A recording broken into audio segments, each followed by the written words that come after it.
எப்படின்னா, ஒரு 600 வருஷத்துக்கு முன்னாடி மனுஷனுக்கு இருந்த நெருக்கடி இருக்குது பாருங்கள். ஒரு 600 வருஷத்துக்கு முன்னாடி மனுஷனுக்கு எவ்வளோ நெருக்கடி இருந்ததோ அதுபோல் 40 பங்கு இப்போ அதிகமாகிட்டு தான் கண்டுபிடிச்சி சொல்லியிருக்கிறாங்க.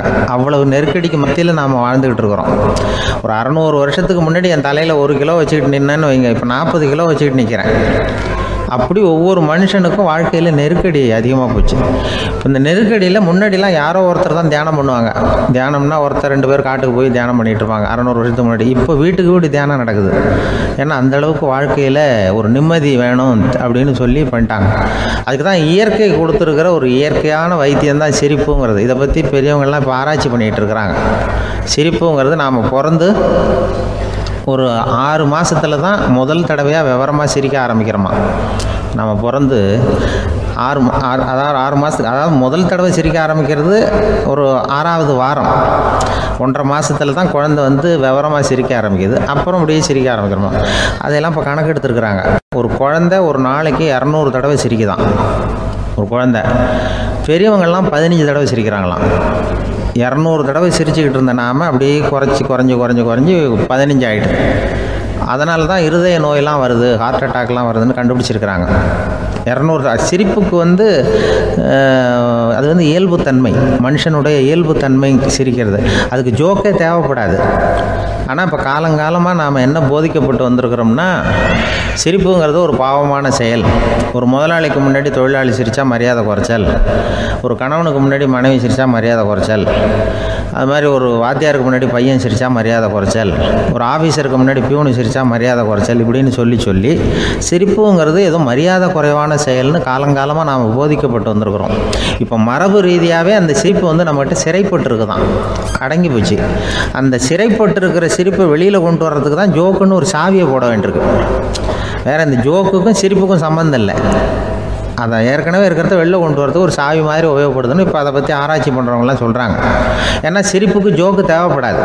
இப்போ ஒரு குழந்தை தொட்டிலில் படுத்துருக்குன்னு வைங்களேன், குழந்தை தொட்டிலில் இருக்குது, அது முகத்துக்கிட்ட போய் ஒரு கிளுகிழுப்பி ஆட்டுங்க சிரிக்கும். அந்த கிளுகிழுப்பை சத்தமே சிரிக்க வைக்கிறதுல அதுதான் மனுஷனுடைய இயல்புத்தன்மை. அது என்ன ஜோக்காது? சத்தம். ஒரு கிளுகிழுப்பையை கொண்டு போய் குழந்தை முகத்துக்கிட்ட ஆட்டினா சிரிக்குதே, அதுதான் இயல்புத்தன்மை. அதே கிளுகிழுப்பையை ஒரு தாத்தா மூஞ்சிக்கிட்ட ஆட்டுங்க, கோவம் வந்துடும், அடிக்க வருவார். என்னடா விளையாட்டு இது அப்படிமாரு. ஏன்னா அவர் சிரிச்சுக்கிட்டு இருந்தவர், அப்படி இருந்தவர் ஒரு காலத்தில். ஒரு கிளுகிழுப்புக்கு சிரித்தவர் ஒரு காலத்தில் இப்போ கோவப்படுறாருன்னா அந்த அளவுக்கு நம்ம மாறி போயிட்டே வந்துக்கிட்டு இருக்கிறோம். அதனால் வந்து அந்த இயல்புத்தன்மை மாறாமல் இருக்கணுங்கிறது ரொம்ப முக்கியம். அதுக்காக எல்லாரையும் குழந்தையாக்க முடியாது. மனுஷன் வந்து எல்லோரும் இனிமேல் வந்து வயசுங்கிறது கூட ஆகிட்டே தான் இருக்கும். அதுக்காக குறைச்சிக்கிட்டே போக முடியாது. அதுக்கு யாராவது மருந்து கண்டுபிடிச்சா தான் உண்டு. ஆனால் ஒருத்தர் மருந்து கண்டுபிடிச்சாராம், சொல்லுவாங்க. ஒரு டாக்டர் வந்து ஒரு மாத்திரை கண்டுபிடிச்சாராம். ஒரு மாத்திரை சாப்பிட்டா ஒரு வயசு குறையும், ஒரு மாத்திரை சாப்பிட்டா ஒரு வயசு குறையும் அப்படின்னு ஒரு மாத்திரையை கண்டுபிடிச்சிருக்காரு. ஒரு பாட்டி அம்மா, 90 வயசு பாட்டி, அது போயிருக்கு. அதே டாக்டர்கிட்ட போய், ஐயா எனக்கு ஒரு பாட்டில் மாத்திரை கொடுங்க, இந்த வயசு குறையிற மாத்திரை அப்படின்றது. அவர் ஒரு பாட்டில் கொடுத்தார் மாத்திரை. பாரும்மா பாட்டியம்மா, ஒரு மாத்திரை சாப்பிட்டா ஒரு வயசு குறையும், எடுத்துகிட்டு போகணும்னு கொடுத்துருக்காரு டாக்டர். இந்த 90 வயசு பாட்டி எடுத்துகிட்டு வீட்டுக்கு வந்துட்டு மறுநாள் அதே டாக்டர்கிட்ட போயிருக்கு. 30 வயசு பொண்ணாக போச்சான். 30 வயசு பொண்ணாக மாறி அதே டாக்டர்கிட்ட போயிருக்கு. இடுப்பில் ஒரு கை குழந்தை, அது சட்டை கிட்ட போடாமல் கட்டவரில் வாயில் வச்சுட்டு உட்காந்துருக்கு. நேராக டாக்டர்கிட்ட போய், டாக்டர் நேற்று வந்தேன், ஏதோ ஒரு மாத்திரை சாப்பிட்டா ஒரு வயசு குறையுன்னீங்க, நான் ஏதோ ஒரு ஆர்வத்தில் ஒரு 30-40 மாத்திரை சாப்பிட்டேன், இப்படி ஆகிட்டேன் அப்படின்னு. இப்போ டாக்டர் சொல்லியிருக்காரு, இதுக்கு ஏமா வருத்தப்படுற, எல்லாரும் வந்து வயசு குறையணும்னு தான் நினைக்கிறாங்க, உனக்கு வயசு குறைஞ்சிட்டுது, நீ சந்தோஷப்படு, இதுக்கே மறுபடியும் என்னகிட்ட வந்திருக்கிற அப்படின்னாரான் டாக்டர்.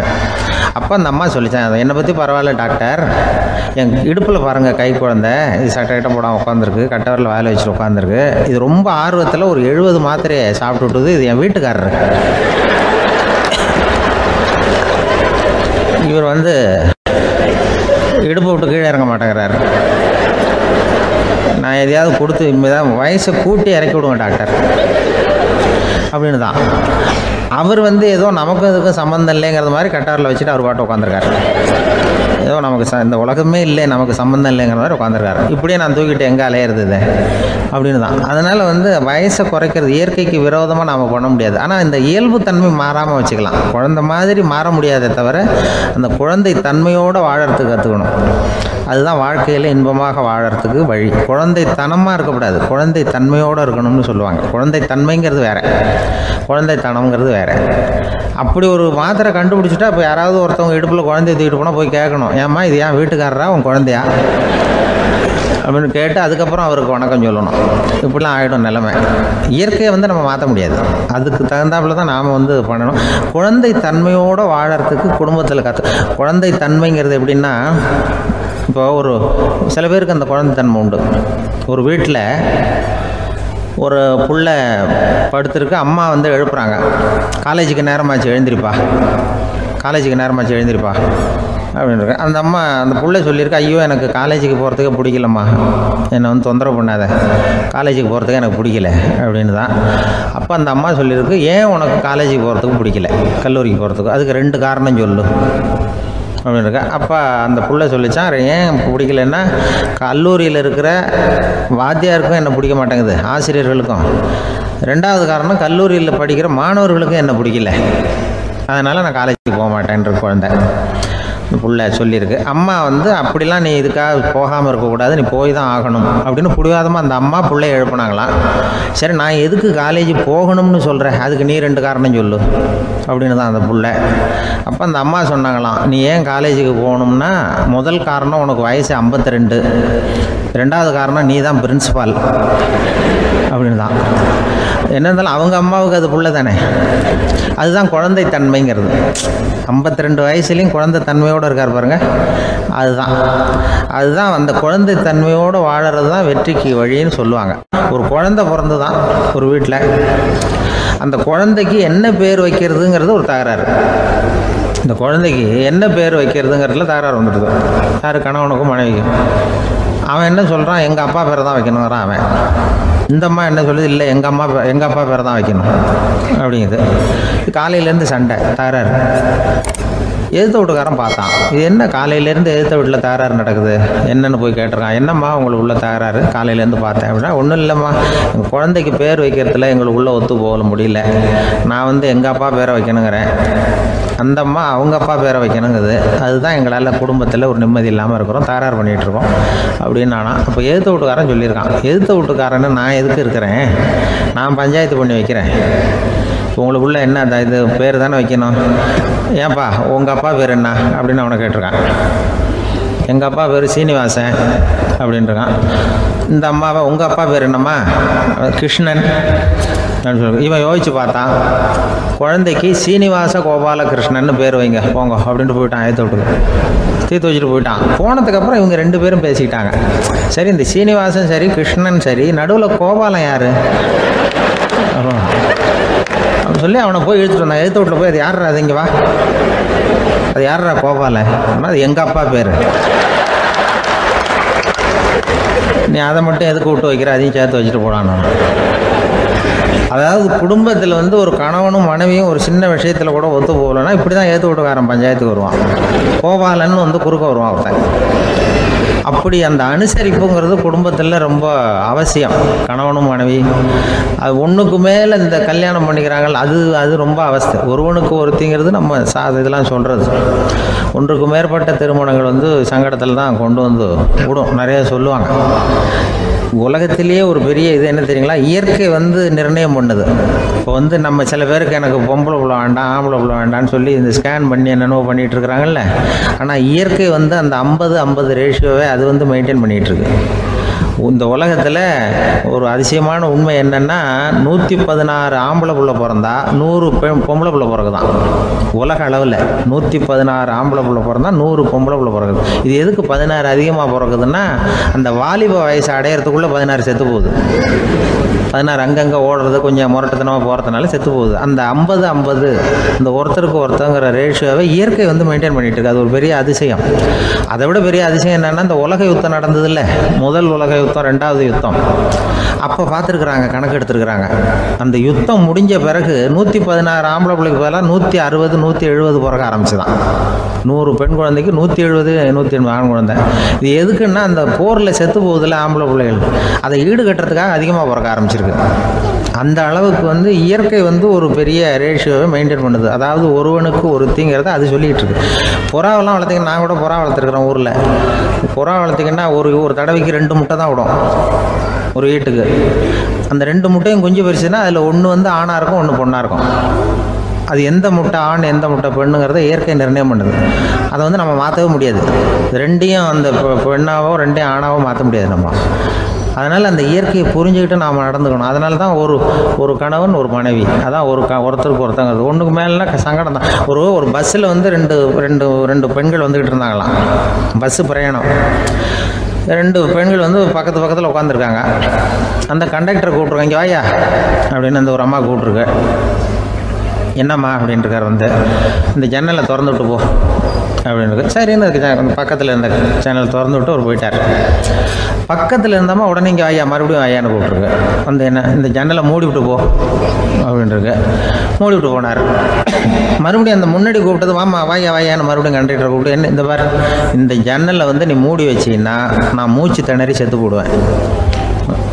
அப்புறம் உடனே பக்கத்தில் இந்த அம்மா தபாரியா அந்த அம்மா பேச்சை கேட்டுட்டு நீ திறந்து வச்சின்னா நான் குளிர் தாங்காமல் செத்து போடுவேன் அப்படின்னு. அவர் தலையை பிச்சுக்கிறார் கண்டக்டர்.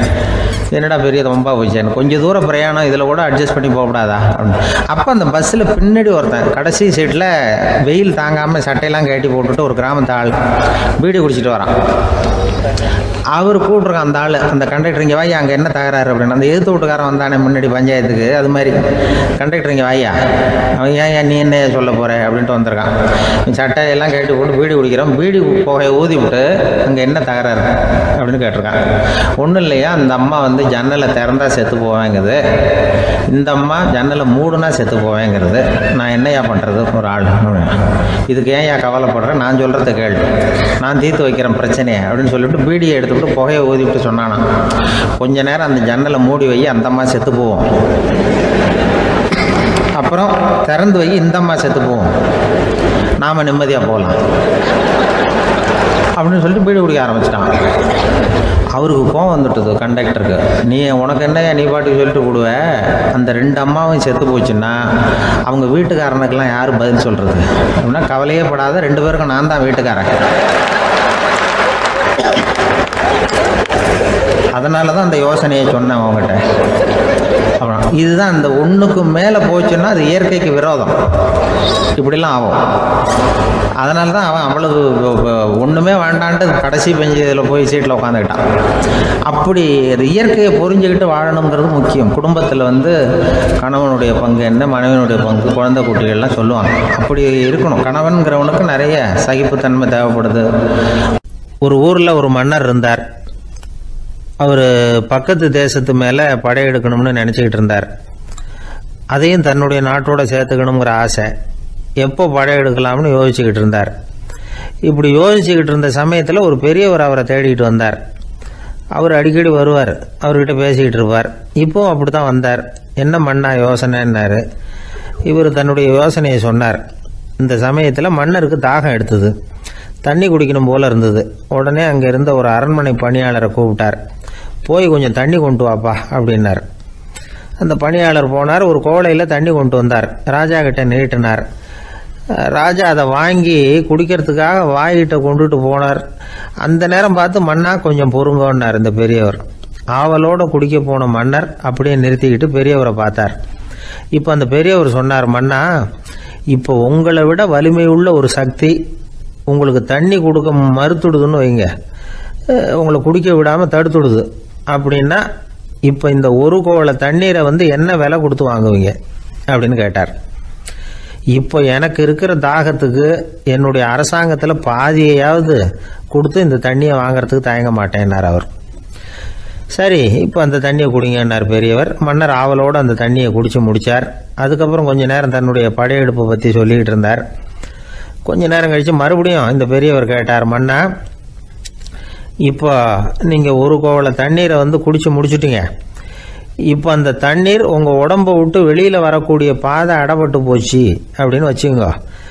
அதை வெளியேற்றுவதற்காக நீங்கள் எவ்வளவு செலவழிப்பீங்க அப்படின்னு கேட்டார். மன்னர் யோசனை பண்ணார். அப்படி ஒரு நிலைமை ஏற்பட்டு போச்சுன்னா என்னுடைய அரசாங்கம் பூராவையும் அதுக்கு ஈடாக தர்றதுக்கு கூட தயங்க மாட்டேன்னார். இப்போ அந்த பெரியவர் சொன்னார், எந்த அரசாங்கத்தின் மதிப்பு ஒரு கோவள தண்ணீர் அளவுக்கு கூட இல்லையோ அந்த அரசாங்கத்தை அடையணுங்கிற பேராசையில் மனிதர்கள் தங்களுடைய சகோதரர்கள் கூடவே சண்டை போட்டுக்கிறாங்களே, அதில் ஏதாவது அர்த்தம் இருக்குதா அப்படின்னாராம். மன்னருக்கு இப்போ தான் அர்த்தம் புரிஞ்சுதான். மனசில் தெளிவு உண்டாச்சு. தன் மனசுக்குள்ளே உண்டான வெறியை விரட்டி அடிச்சு விட்டார். அதுக்கப்புறம் நிம்மதியாக ஆட்சி புரிஞ்சார். இப்படி ஒரு கதை. உயிருக்கு என்ன விலை கொஞ்சம் யோசனை பண்ணி பாருங்கள். ஆனால் அது இப்போ எவ்வளோ மலிவாக போயிட்டுது, அதையும் யோசனை பண்ணி பாருங்களேன். ஆசை பேராசையாக மாறுது, அப்புறம் அது வெறியாக ஆகுது, அதுக்கப்புறம் பைத்தியம் பிடிக்குது.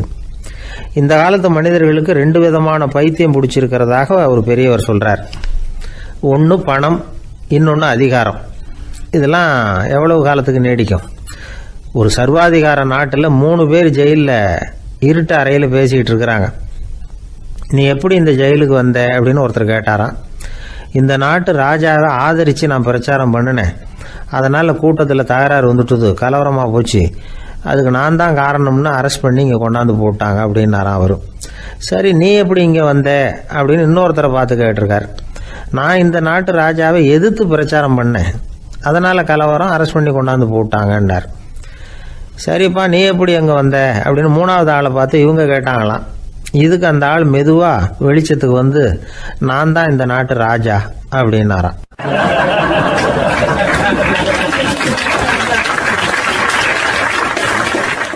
ஒரு ஆள் அசையாமல் கிடக்கிறார். அவர் இருக்காரா போயிட்டாராங்கிறத எப்படி முடிவு பண்ணுறோம்? அவர் மூக்குக்கு முன்னாடி புறங்கையை வச்சு பார்க்குறோம், மூச்சு வருதா இல்லையா அப்படிங்கிறத கண்டுபிடிக்கிறதுக்காக. மூச்சுங்கிறது அவ்வளவு முக்கியமான ஒரு விஷயம். சுவாசம் இல்லைன்னா எதுவுமே இல்லை. நம்ம பூமி இருக்க அது கூட சுவாசிக்குதுங்கிறத சோவியத் விஞ்ஞானிகள் கண்டுபிடிச்சிருக்கிறாங்க. பூமிக்கு மேலே இருக்கிற மண் அடுக்கில் காற்றில் உள்ள ஆக்சிஜன் ஆக்சிகரணம் அடையுது அப்படின்னு தான் இதுவரைக்கும் எல்லாரும் நம்பிக்கிட்டு இருந்தாங்க. ஆனால் இப்போ என்ன கண்டுபிடிச்சிருக்கிறாங்கன்னா, அந்த ஆக்சிஜன் பூமிக்குள்ளே 1 கிலோமீட்டர் ஆழம் வரைக்கும் ஊடுருவி போகுதான். பூமிக்குள்ளே 2 பக்கமும் பல கிலோமீட்டர் வரைக்கும் பரவுதான். பூமிக்குள்ளே இருக்கிற நீர்நிலை அடுக்குகள் தான் நுரையீரல் செய்கிற வேலையை செய்யுதான். நம்ம உடம்புல நுரையீரல் இல்லைன்னா ஒன்றும் நடக்காது. ஒரு மரத்தை தலைகீழாக தொங்க போட்டால் எப்படி இருக்கும் அப்படி யோசிச்சு பாருங்க. அப்படித்தான் இதுவும், நுரையீரலும் அப்படித்தான் இருக்கும். வலது பக்கம் ஒன்று, இடது பக்கம் ஒன்று. வலது பக்கம் நுரையீரல் கொஞ்சம் பெருசாக இருக்கும், நுட்பமான நரம்பு குழாய்கள் அதில் இருக்கும். கோடிக்கணக்கான நுண்ணிய குழாய்களை வச்சுக்கிட்டு தான் அது வேலை செய்யுது. 25 கோடி குழாய்கள் இருக்கும். அதை அப்படியே முழுசாக பிரித்து பரப்புனா ஒரு டென்னிஸ் கோர்ட்டில் பாதி பரப்பளவு இருக்குமா. நுரையீரல் நிறம் கருஞ்சிவப்பு தான். புகை அதிகமாக உள்ளே போச்சுன்னா அது கருப்பாயிடுது. காற்றுல உள்ள பிராணவாயுவை இது இழுத்து எடுத்துக்கிட்டு ரத்தத்தை சுத்தப்படுத்துகிற முக்கியமான வேலையை இது செய்யுது. அசுத்த காற்றை வெளியில் அனுப்பி வச்சுருது. ஒருத்தர் வேகமாக ஓடி வர்றார், அவருக்கு மூச்சு இறைக்கும். பயங்கரமாக எதையாவது பார்த்து விடுறார், உடனே மூர்ச்சை ஆகிடுவார். இது மாதிரி சமயங்களில் வேற எந்த தூண்டுதலும் இல்லாமல் நுரையீரல் தானாகவே இயங்கும். இப்படி ஒரு அவசியம் ஏற்படுறப்போ இயக்கத்தை தூண்டி விடுற முக்கியமான இணைப்பு மூளைக்கு கீழே முதுகு எலும்புக்கு மேற்பகுதியில் இருக்குது. அது உடனே சுவாசத்துக்கு அவசர உதவியை கொடுக்குது. இப்போ ஒருத்தர் பேசாமல் உட்காந்துருக்கார். இந்த சமயத்தில் அவருக்கு 1 பங்கு காற்று தேவைப்படுதுன்னு வச்சுக்கோங்க. அவர் எழுந்திரிச்சு நடக்கும் பொழுது 1.5 மடங்கு தேவைப்படும். ஓடினார்னா 3 மடங்கு தேவைப்படும். படுத்திருக்கிறப்ப 1/2 மடங்கு தான் தேவைப்படும். இதுக்கு நிமிஷத்துக்கு 16 தடவை மூச்சு விட்டாகணும். இப்படி சாதாரணமாக உள்ளே இழுக்கிற காற்று கொஞ்சம்தான் இருந்தாலும் இது மாதிரி 8 மடங்கு காற்றை உள்ளே இழுத்து வச்சுக்கிற சாமர்த்தியம் நுரையீரலுக்கு இருக்குதான். தண்ணி, நுண்கிருமிகள், ரசாயன பொருள் இப்படி எது உள்ளே போனாலும் நுரையீரல் சமாளிச்சுக்கும். 30 வருஷமாக விடாத புகை பிடிக்கிறவர் தொடர்ந்து உள்ளே அனுப்பி வைக்கிற புகையை கூட சமாளிக்குதுன்னா பார்த்துங்களேன். உள்ளே போகிற புகை நுட்பமான சுவாச முடிச்சுகளை அழிச்சு விடுது. கறி புகை அது மேலே படிஞ்சு உபயோகம் இல்லாமல் பண்ணிவிடுது. ஆனாலும் தேவைக்கு அதிகமாக 8 மடங்கு கூடுதலாக சுவாச முடிச்சுகள் நம்ம உடம்புக்குள்ளே இருக்கிறதுனால சமாளிக்க முடியுது. சமாளிக்க முடியலன்னா சில சமயம் மூச்சு திணறும். அதை ஒரு எச்சரிக்கையாக எடுத்துக்கிட்டு புகை பிடிக்கிற பழக்கத்தை விட்டுடணும். அதுதான் நல்லது. ஆனால் அப்படி யார் விடுறது? இணை பிரியாத 2 நண்பர்கள் இருந்தாங்களாம். 2 பேரும் விடாமல் சிகரெட் குடிக்கிறவங்க. அதில் ஒருத்தன் செத்து போட்டான். இன்னொருத்தன் அதுக்கப்புறம் 2 சிகரெட்டாக குடிக்க ஆரம்பித்தானா. ஏன் இப்படி பண்ணுறேன்னு கேட்டிருக்காங்க. நான் ஒரு சிகரெட்டு தான் குடிக்கிறேன், செத்து போன என்னுடைய ஃப்ரெண்டு இருக்கானே செத்து போனவன், அவனுக்காக இன்னொரு சிகரெட்டு குடிக்கிறேன் அப்படின்னு நானா. இது ரொம்ப ஆபத்து, விட்டுடு அப்படின்னு சொல்லியிருக்காங்க. சரின்னு ஒத்துக்கிட்டான். ஆனால் அதுக்கப்புறமும் ஒரு சிகரெட் வீதமாக குடிச்சிக்கிட்டே இருந்தான். சிகரெட்டு பழக்கத்தை நீ இன்னும் விடலையான்னு கேட்டாங்களாம். அந்த பழக்கத்தை நான் எப்போவோ விட்டுட்டேன், இப்போ நான் குடிக்கிறது என் ஃப்ரெண்டுக்காக அப்படின்னு நானா. இவங்கெல்லாம் எப்படி திருந்துறது?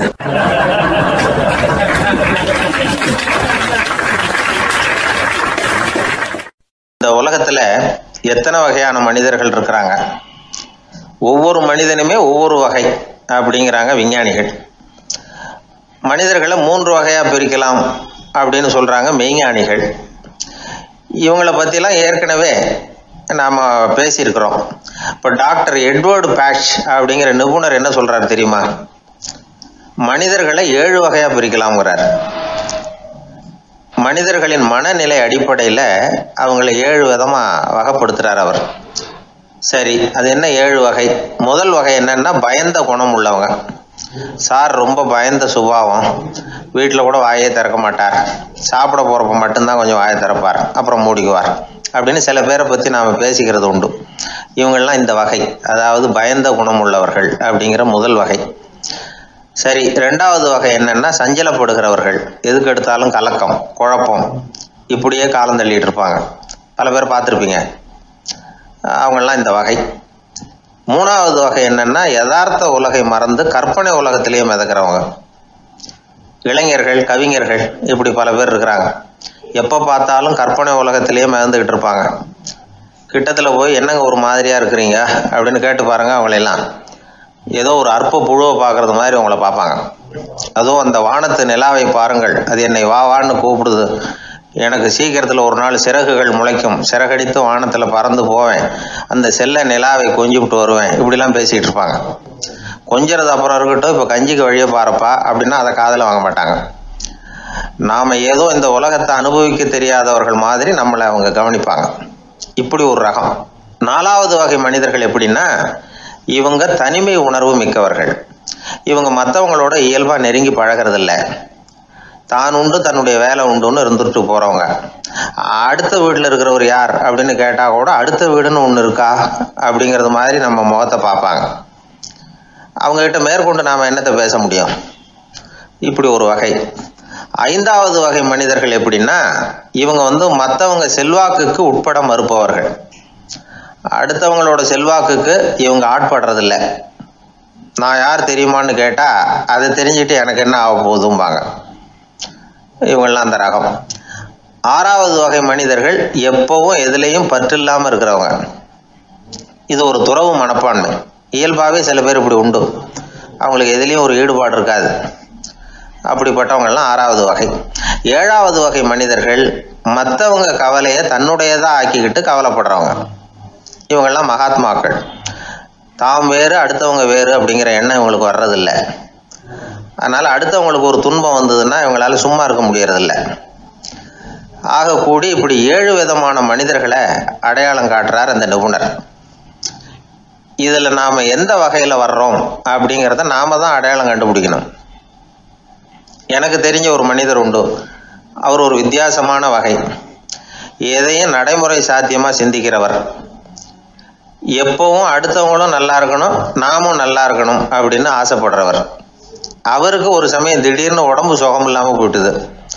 டாக்டர்கிட்ட போனார், பணம் கொடுத்தார், வைத்தியம் பார்த்துக்கிட்டார். அவர் எழுதி கொடுத்த மருந்து சீட்டை வாங்கினார். ஒரு மருந்து கடைக்கு போனார், பணம் கொடுத்தார், மருந்து வாங்கினார். அதை எடுத்துகிட்டு வீட்டுக்கு வந்தார். அதுக்கப்புறம் அந்த மருந்து அவர் சாப்பிடணும்ல, சாப்பிடவே இல்லை, அப்படியே சும்மா வச்சுட்டார். அவரை பார்த்து கேட்டேன், ஏன் சார் இப்படி பண்ணுறீங்க, வீண் செலவு தானே இது, நீங்கள் ஏன் டாக்டர்கிட்ட போய் பணம் செலவு பண்ணினீங்கன்னு கேட்டேன். அவர் சொன்னார், டாக்டர் வாழணும் இல்லையா, அதனால தான் அப்படின்னார்.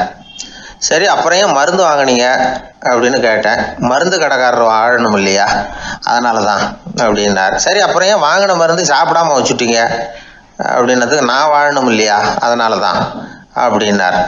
இவர் வாழ்க்கையை புரிஞ்சுக்கிட்டவர். இப்படி வாழ்க்கையை புரிந்து கொண்டு வாழ தெரிஞ்சுக்கணும்.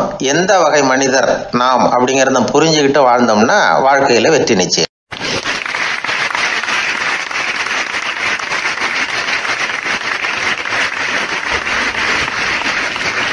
ஒரு தந்தை தன்னோட பிள்ளைய ரொம்ப தைரியசாலியாக வளர்க்கணும்னு ஆசைப்பட்டார். அதுக்காக அவனை கூப்பிட்டு உட்கார வச்சு இப்படி உபதேசம் பண்ணார். இதை பாருப்பா, நான் உன்னாட்டம் இருக்கிறப்போலாம் எதுக்கும் பயப்பட மாட்டேன், ரொம்ப துணிச்சலாக இருப்பேன். ஒரு நாள் ஒரு அப்பாவி எலிய ஒரு பூனை துரத்திட்டு ஓடிச்சு. நான் உடனே என்ன செஞ்சேன் தெரியுமா? அந்த பூனையை பிடிச்சேன், அது வாலில் ஒரு பட்டாசு சரத்தை கட்டினேன், கொளுத்தி விட்டேன், படபடன்னு வெடிக்க ஆரம்பிச்சுட்டுது. அது துள்ளிக்கிட்டு அங்கேயும் இங்கேயும் ஓடி இருக்கு பாரு ஓட்டம், ரொம்ப தமாஷு அப்படின்னார் அப்பா. இப்படி சொல்லிவிட்டு பையனை பார்த்து, இதை கேட்கறதுக்கு உனக்கும் துணிச்சல் வருதா? நான் என்னுடைய செயலை நீ கேட்குறப்போ உனக்கு துணிச்சல் வருதா அப்படின்னு கேட்டார். வருதுன்னா பையன். எப்படின்னா அப்படிங்கிற விவரத்தையும் சொன்னான் அவன். அதாவது எலியை விரட்டினத்துக்காக பூனை வாலில் பட்டாசு கொளுத்துனீங்க நீங்கள், பூனையை விரட்டினத்துக்காக உங்கள் கழுத்தில் பட்டாசு சரத்தை மாட்டினா என்னென்னு தோணுது எனக்கு அப்படின்னு நான் பையன். பையனோட துணிச்சல் அப்பாவையே நடுங்க வச்சுட்டுது. அது சரி, ஒரு அப்பா பிள்ளைக்கு இப்படியா உபதேசம் பண்ணுறது? எல்லாருக்கிட்டையும் அன்பாக பழகிறது எப்படி அப்படின்னு சொல்லி கொடுக்கணும். பிஞ்சு உள்ளங்களில் நஞ்சை தூவலாமா? ஒரு நாள் விநாயகர் ஒரு பூனையோடு விளையாடிக்கிட்டு இருந்தாராம். அப்படி ஆசையாக விளையாடிக்கிட்டு இருந்தப்ப அவரோட கை நகம் தவறுதெல்லாம் பூனையோட முகத்தில் பட்டுட்டு தான் அது ஒரு சின்ன கீறலை உண்டாக்கி விட்டுது. அப்பா அவர் அதை ஒரு பெருசாக நினைக்கல. கொஞ்ச நேரத்துக்கு அப்புறம் விநாயகர் வீட்டுக்கு வந்தார். அவங்க அம்மா பார்வதி தேவியை பார்த்தார். பார்வதி தேவி கன்னத்தில் விரலால் கீறினது மாதிரி ஒரு அடையாளம் இருந்தது. விநாயகருக்கு அதிர்ச்சி, ஆச்சரியம். நம்ம அம்மா இந்த உலகத்துக்கே தாயார், அப்பேற்பட்ட அவங்க முகத்திலேயே கீறலை உண்டாக்கக்கூடியவங்க யாராக இருக்க முடியும் அப்படின்னு யோசனை பண்ணார். தாயே, உன்னுடைய கன்னத்தில் இந்த வடு எப்படிம்மா ஏற்பட்டதுன்னு கேட்டார். குழந்தாய், இது நீ செஞ்ச காரியம்தான்ப்பா, உன்னுடைய கை நகம் கீறினதுனால ஏற்பட்ட வடு தான் இது அப்படின்னாங்க அவங்க. விநாயகர் திடுக்கிட்டு போட்டார். எப்படிம்மா அது? நான் எந்த காலத்துலேயும் ஒன்று அப்படி கீறினதாக எனக்கு நினைவு இல்லையே அப்படின்னார். இன்னைக்கு காலையில் ஒரு பூனையை கீறினதை நீ மறந்துட்டியா அப்படின்னாங்க அந்த அம்மா. விநாயகர் திகைச்சு போய் நின்னார். பார்வதி தேவி சொன்னாங்க, இதை பாருப்பா, இந்த உலகத்தில் இருக்கக்கூடிய எல்லா உயிர்கள்லேயும் நான் இருக்கிறேன், நான் தான் இந்த உலகமாக ஆகியிருக்கிறேன். ஆகையினால நீ யாரை துன்புறுத்தினாலும் அது உண்மையிலேயே என்ன துன்புறுத்தினதாக தான் வந்து முடியும் அப்படின்னாங்க. விநாயகர் மனசுக்குள்ளே ஒரு வெளிச்சம் ஏற்பட்டு தான். அதுக்கப்புறம் அவர் யாரையுமே கல்யாணம் பண்ணிக்காததுக்கு அதுதான் காரணமா. இந்த உலகத்தில் எல்லாரையும், இங்கே இருக்கிற எல்லாத்தையும் தாயின் வடிவமாக அவர் பார்க்க ஆரம்பிச்சிட்டாராம். குருதேவர் ராமகிருஷ்ணர் இந்த கதையை எடுத்து சொல்லியிருக்கிறார். நபிகள் நாயகம் ஒரு தடவை ஒரு நாற்காலியில் உட்காந்து என்னமோ யோசனை பண்ணிட்டு இருந்திருக்கிறார். அப்போ அவரோட உடையில ஒரு கீழ்ப்பகுதி தரையில் படிஞ்சு கிடந்திருக்குது.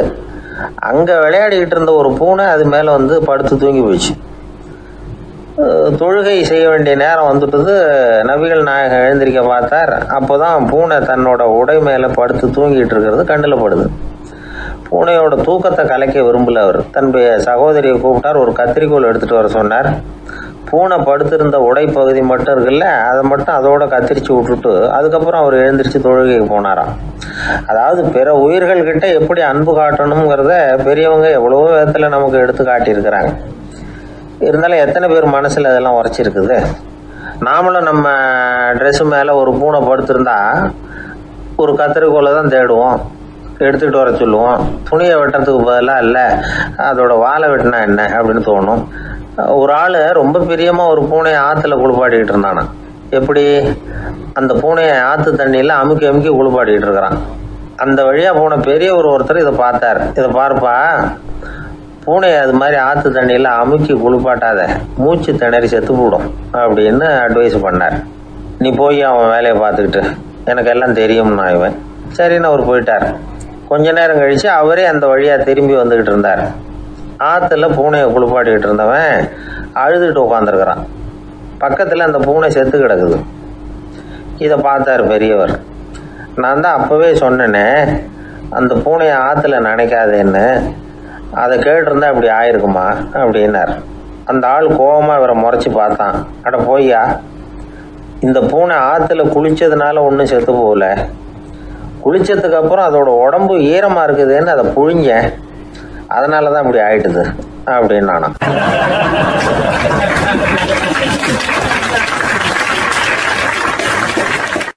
அந்த காலத்தில் அண்ணாமலை ரெட்டியார்னு ஒருத்தர் இருந்தார். அவர் வெங்கனூர் அப்படிங்கிற கிராமத்தில் இருந்தார். அங்கேருந்து விருத்தாசலம் கோவிலுக்கு தவறாமல் போயிட்டு வந்துக்கிட்டு இருந்தார். இடையில வெள்ளாறு, அதில் ஒரு சமயம் வெள்ளம் வந்துட்டுது. இவரால் போக முடியல. அதோட விளைவு வெங்கனூர்லேயே ஒரு கோவில் கட்டணும் அப்படின்னு முடிவு பண்ணார், சிவாலயம். அந்த சமயத்தில் வடநாட்டில் பஞ்சம். அதனால் அங்கே இருந்த பல சிற்பிகள் தென்னாட்டை நோக்கி வர ஆரம்பித்தாங்க. அவங்க வெங்கனூர் வழியாக வர்றது தெரிஞ்சதும் இவர் போய் பார்த்தார். இங்கே ஒரு கோவில் கட்டணும், அதுக்கு நீங்கள் உதவணும்னார். பஞ்ச காலத்தில் இப்படி ஒரு வாய்ப்பு கிடைச்சதில் அவங்களுக்கும் ரொம்ப மகிழ்ச்சி. உற்சாகத்தோடு ஒத்துக்கிட்டாங்க. ஆலய திருப்பணி ஆரம்பமாச்சு. அவங்களுக்கு வேண்டிய எல்லா வசதிகளையும் இவர் செஞ்சு கொடுத்தார். அவங்களுக்கு எந்த குறையும் இல்லாமல் பார்த்துக்கிட்டார். அது மட்டும் இல்லை, ஒவ்வொரு நாளும் அங்கே வருவார். உங்களுக்கு என்ன வேணும், எது வேணும்னு கேட்பார். ஏதாவது குறை இருந்தால் சொல்லுவாங்க, உடனே தீர்த்து வைப்பார். இவரும் கேட்பார், எந்த குறையாக இருந்தாலும் என்கிட்ட சொல்லுங்க அப்படின்னு சொல்லுவார். அதை தவிர இவராகவே கவனிச்சும் அவங்களுக்கு என்னென்ன தேவைங்கிறத கண்டுபிடிச்சி அதையெல்லாம் கொடுத்துக்கிட்டு இருப்பார். என்ன தேவைன்னாலும் அதை நிறைவேற்றி வச்சுருவார். அந்த சிற்பிகளின் தலைவன் ஒருத்தன், அந்த ஆளுக்கு வெத்தலை பாக்கு போடுறது பழக்கம். இதை தெரிஞ்சுக்கிட்டு அதுக்காகவே ஒரு ஆளை ஏற்பாடு பண்ணார். வேணுங்கிறப்போலாம் நீ வெத்தலை சிவல் மடித்து கொடுக்க வேண்டியது உன் வேலை அப்படின்னு ஒருத்தனை ஏற்பாடு பண்ணிட்டார். இப்படியெல்லாம் செஞ்சதும் அவங்களுக்கும் ரொம்ப உற்சாகம். ரொம்ப பொறுப்பாக சிற்ப வேலைகளை செஞ்சுக்கிட்டு இருக்கிறாங்க. ஒரு நாள் என்னாச்சு தெரியுமா? அந்த சிற்பிகளின் தலைவன் ரொம்ப நுணுக்கமாக ஒரு வேலையை செஞ்சுக்கிட்டு இருக்கிறான். சாரம் போட்டு அது மேலே படுத்துக்கிட்டு அண்ணாந்து பார்த்து உச்சியில் நுணுக்கமான சிற்பங்களை உருவாக்கிக்கிட்டு இருக்கான். சிற்பியின் கவனம் செதறப்படாதுங்கிறதுனால இவர் மெதுவாக சத்தம் போடாமல் கிட்ட போய் நின்று அதை கவனிச்சுக்கிட்டு இருக்கிறார். அந்த சிற்பி வழக்கம் போல் வெத்தலை பாக்குக்காக இடது கையை கீழே நீட்டினான். அந்த சமயம் பார்த்து அவருக்கு தாம்பூலம் கொடுக்குறவன் அங்கே இல்லை, எங்கேயோ போயிருக்கிறான். அண்ணாமலை ரெட்டியார் என்ன பண்ணார் தெரியுமா? தனக்காக கொடுக்கப்பட்ட தாம்பூலத்தை வாங்கி சிற்பியின் கையில் கொடுக்குறார். அவன் வாங்கி போட்டுக்கிட்டான். இது என்ன இன்னைக்கு வெத்தலை சீவல் வேறு மாதிரி இருக்குது, வாசனை தாம்பூலமாக இருக்குது அப்படின்னு யோசனை பண்ணிவிட்டு கீழே திரும்பி பார்க்குறார். பார்த்தா ரெட்டியார் மறுபடியும் சிற்பி கை நீட்டும் பொழுது கொடுக்கறதுக்காக தாம்பூலத்தை மடித்து வாங்கி வச்சுக்கிட்டு தயாராக நிற்கிறார். சிற்பிக்கு அதிர்ச்சி. உடனே பொத்துன்னு கீழே குதிச்சான். ஐயா, என்ன இது நீங்களா அப்படின்னா. இவர் சொன்னார், நான் ஒன்றும் தப்பு பண்ணலையே, உன்னுடைய கை புண்ணியம் செஞ்ச கை, கோயில் கட்டுற கை, அந்த கைக்கு தாம்பூலம் கொடுக்கறதுல என்ன தப்பு அப்படின்னாராம். ஏற்கனவே பஞ்சத்தில் அடிபட்டு வந்த எங்களை நீங்கள் ஆதரித்ததே பெரிய விஷயம். இந்த செயல் என்னை ஒரு பெரிய கடனாளி ஆகிவிட்டது. ஐயா, எங்களுக்கு உணவு உடை இதை மட்டும் நீங்கள் கொடுத்தா போதும், ஊதியம்னு எதுவும் வாங்க மாட்டோம் அப்படின்னு நானும். அந்த சிற்பி எவ்வளோ வற்புறுத்தியும் எதுவும் வாங்கிக்கலையாம். இந்த செய்தியை தமிழ் தாத்தா டாக்டர் ஊவேசா சொல்லியிருக்கிறார். அந்த காலத்தில் எப்படிப்பட்டவங்கெல்லாம் வாழ்ந்துருக்கிறாங்க பாருங்கள். இந்த காலத்தில் ஒருத்தர் கோவில் கட்டினார், வேலை செய்கிற எல்லாருக்கும் சாப்பாடு போடுவார். சிற்ப வேலை செஞ்சுட்டு சாப்பிட வர்ற ஒவ்வொருத்தர் கையையும் அன்பாக பிடிச்சி முத்தம் கொடுத்து உள்ளே அனுப்புவார். அந்த கைகளுக்கு நீங்கள் கொடுக்குற மரியாதையாது அப்படின்னு கேட்டாங்க. அது இல்லைங்க, ஏற்கனவே முதல் பந்தியில் சாப்பிட வந்தவன் மறுபடியும் வர்றானான்னு கண்டுபிடிக்கிறதுக்காக கையை பிடிச்சி மோந்து பார்க்குறேன் அப்படின்னாராம் அவர்.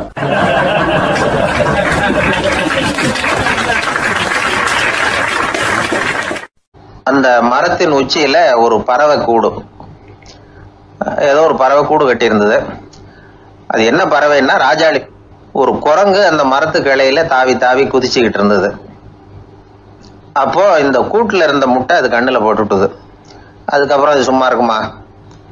விளையாட்டாக ஒரு முட்டையை எடுத்தது, மரத்தை விட்டு கீழே இறங்கிச்சு. கீழே ஒரு குப்பை மேட்டில் ஒரு கோழி சில முட்டைகளை அது பாட்டுக்கு இட்டு வச்சிருந்தது. குரங்கு தன் கையில் இருந்த ராஜாளி பறவையோட முட்டையை அந்த கோழி முட்டைகளோட சேர்த்து போட்டுட்டு போயிட்டுது. கோழி பார்த்தது, அதுக்கு ஒன்றும் வித்தியாசம் புரியல. தன்னுடைய முட்டைகளோடு சேர்த்து அந்த ராஜாளி முட்டையையும் சேர்த்து அடைகாத்துது. கொஞ்ச நாளில் குஞ்சுகள்லாம் பொரிச்சுது, எல்லாம் முட்டையை விட்டு வெளியில் வந்தது. ராஜாளி பறவையோட குஞ்சு அந்த கோழி குஞ்சுகளோடவே சேர்ந்து வளர்ந்தது. மற்ற கோழி குஞ்சுகள் போலவே இதுவும் குப்பையை கிளறிச்சு புழு பூச்சிகளை சாப்பிட்டுது. காக்கைகள் தாக்கிறதுக்கு வந்ததுன்னா மற்ற கோழி குஞ்சுகள் மாதிரியே இதுவும் பயந்து போய் தாய் கோழியின் சிறகுகளுக்கு உள்ளே ஒளிஞ்சிக்கும். இப்படியே கொஞ்ச காலம் போச்சு. குஞ்சுகள்லாம் வளர்ந்து பெருசாகிட்டுது. சிலது சேவல்களாச்சு, சிலது கோழிகளாச்சு. அந்த ஒன்று மட்டும் ராஜாளி ஆச்சு. ஆனால் ஒரு விஷயம், தான் ஒரு ராஜாளிங்கிறது அந்த பறவைக்கு தெரியாது. தன்னையும் ஒரு கோழின்னே அது நினச்சிக்கிட்டு இருக்கு. அப்படி நினச்சிக்கிட்டு குப்பை மேட்டை கிளறிக்கிட்டு இருக்கு. ஒரு நாள் சாயந்தர நேரம் இந்த ராஜாளி பறவை கீழே அது பாட்டுக்கு வழக்கம் போல குப்பையை கிளறிக்கிட்டு இருக்குது. அப்போ அண்ணாந்து பார்க்குது. வானத்தில் உயரத்தில் கூட்டமாக ராஜாளி பறவைகள் உல்லாசமாக வட்டம் அடித்து பறந்துக்கிட்டு இருக்கு. அதே இது பார்க்குது. இதுக்கு மனசுக்குள்ளே ஏக்கமாக போச்சான். அப்போது இதுக்கு ஆண்டவன் பேரில் கோபம் வந்துதான். ஆண்டவனுக்கு என் பேரில் ஏன் இந்த ஓர வஞ்சனை, என்னையும் ஒரு ராஜாளியாக படைச்சிருந்தா நானும் கூட இந்நேரம் ஆகாயத்தில் உல்லாசமாக பறந்துக்கிட்டு இருப்பேனே அப்படின்னு நினச்சி வருத்தப்பட்டு தான். இது வேடிக்கையாக இருக்குல்ல. ஒரு வகையில் பார்த்தா நாம் கூட இந்த ராஜாளி பறவை மாதிரி தான் வாழ்ந்துக்கிட்டு இருக்கோம் அப்படிங்கிறார் ஒரு உளவியல் நிபுணர். நம்மால் எவ்வளவு வேலை செய்ய முடியும் அப்படின்னு நாம் நினச்சிக்கிட்டு இருக்கிறோமோ அதை விட பல மடங்கு நம்மால் வேலை செய்ய முடியுமா, பல மடங்கு வேகமாகவும் வேலை செய்ய முடியும் அப்படிங்கிறார் அவர். நம்முடைய முழுமையான பலம் என்னங்கிறது நமக்கே தெரியறதில்ல. அதுதான் கஷ்டம். நம்முடைய பலம் தெரியாததுனால தான் நாம் எதுக்கு எடுத்தாலும் பயந்துக்கிட்டு இருக்கிறோம். ஒரு ஆள் இருந்தான். அவனுக்கு எப்படின்னா கோழியை கண்டா பயப்படுவான். ஏன் கோழியை கண்டா பயம்னா, அவனுக்கு மனசுக்குள்ள தான் ஒரு புழுன்னு நினைப்பு. தன்னை ஒரு புழுவாக நினைக்கும் பொழுது, புழுன்னா கோழி வந்து கொத்தும்ல, அதனால கோழியை கண்டு பயப்பட ஆரம்பிச்சிட்டான். இவன் நடுங்கிடுவான். எதிரில் கோழி வந்ததுன்னா உடம்பு பூரா நடுங்க ஆரம்பிச்சிடும். வீட்டில் இருக்கிறவங்க பார்த்தாங்க. இவனை அழைச்சிட்டு போய் ஒரு மனநோய் மருத்துவமனையில் சேர்த்துட்டாங்க. அங்கே உள்ள டாக்டர் இவருக்கு சிகிச்சையெல்லாம் கொடுத்தார். ஒரு வாரம் இவனை தங்க வச்சு வேண்டிய சிகிச்சையெல்லாம் கொடுத்து மன ரீதியாக அவனை மாற்றி, சரி இனிமேல் நீ வீட்டுக்கு போகலாம்னு சொல்லி அனுப்பி வச்சார். வீட்டுக்கு புறப்பட்டான். அப்போ சொன்னார், இதை பாருப்பா, நீ வீட்டுக்கு போகலாம், நேராக வீட்டுக்கு போ, நல்லா ஞாபகம் வச்சுக்கோ, இனிமேல் வந்து நீ ஒரு புழு கிடையாது, மனுஷன், தைரியமாக புறப்படு, போயிட்டு வா அப்படின்னு சொல்லி வழி அனுப்பி வச்சார். சரிங்க டாக்டர்னு சொல்லிவிட்டு இவன் புறப்பட்டு போனான். பாதி வழி போயிருப்பான். லேசாக நிமிர்ந்து பார்க்குறான். எதிரில் ஒரு கோழி வந்துக்கிட்டு இருக்கு. அது பாட்டுக்கு சாதாரணமாக நடந்து வந்துக்கிட்டு இருந்தது. அவ்வளவுதான், இவன் உடம்பு கிடுகிடுன்னு ஆட ஆரம்பிச்சுட்டுது. திரும்பி ஓடி வந்துட்டான். டாக்டர் கேட்டார், ஏன்ப்பா திரும்பி ஓடி வந்துட்டேன்னு. பாதி தூரம் போயிட்டேன் டாக்டர், எதிரில் ஒரு கோழி வந்துக்கிட்டு இருக்குது, அதான் பயமாக இருந்தது, வந்துட்டேன்னா. டாக்டருக்கு ஒரு மாதிரி ஆகிடுது. அவர் சொன்னார், இதை பாருப்பா, நான் தான் சொன்னேனே, நீ ஒரு புழு இல்லை, மனுஷன்.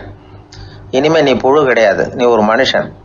நீ ஒரு புழு இல்லைங்கிறது இன்னமும் உனக்கு புரியலையா அப்படின்னார் டாக்டர். நான் புழு இல்லைங்கிறது எனக்கு தெரிஞ்சுட்டுது டாக்டர், இது அந்த கோழிக்கு தெரியுமான்னு தெரியலையே அப்படின்னா. இவெல்லாம் எந்த காலத்தில் மாறுறது? அதனால் வாழ்க்கையில் வெற்றி பெறணும் அப்படின்னு நினைக்கிறவங்க யாராக இருந்தாலும் தன்னுடைய பலம் என்ன அப்படிங்கிறத முதல்ல புரிஞ்சுக்கணும். தன்னுடைய சக்தியை புரிஞ்சுக்கிட்டவன் வெற்றி பெறுவது நிச்சயம்.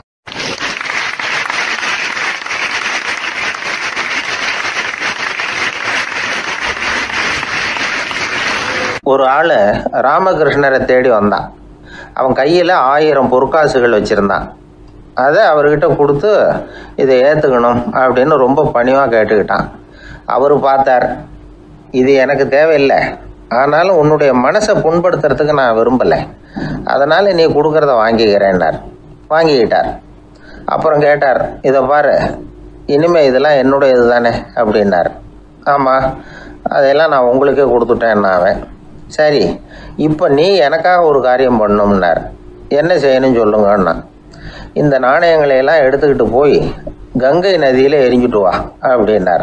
இவனுக்கு அதிர்ச்சியாக போச்சு. என்ன பண்ணுறது? இனிமேல் அது முடியாதுன்னு சொல்ல முடியாது.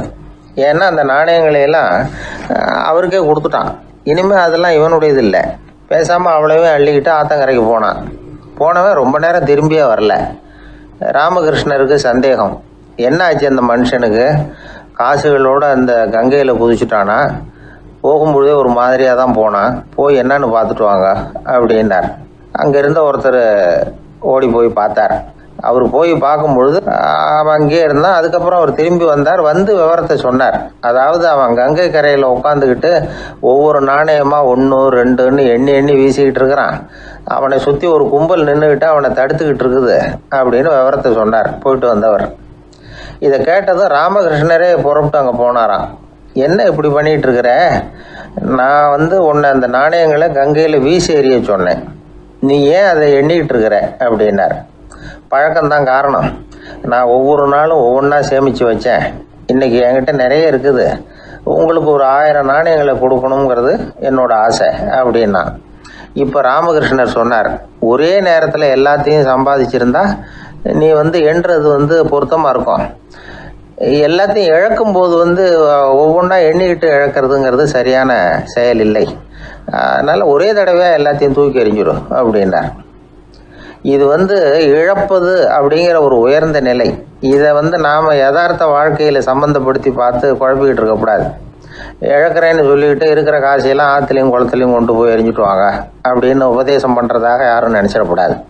இதில் நாம் புரிஞ்சிக்க வேண்டியது என்னென்னா, எதையாவது ஒன்றை இன்னொருத்தருக்கு கொடுக்கணும் அப்படின்னு விருப்பப்பட்டால் அதை மனப்பூர்வமாக கொடுத்துட்டு அதையே நினச்சிக்கிட்டு இருக்கக்கூடாது.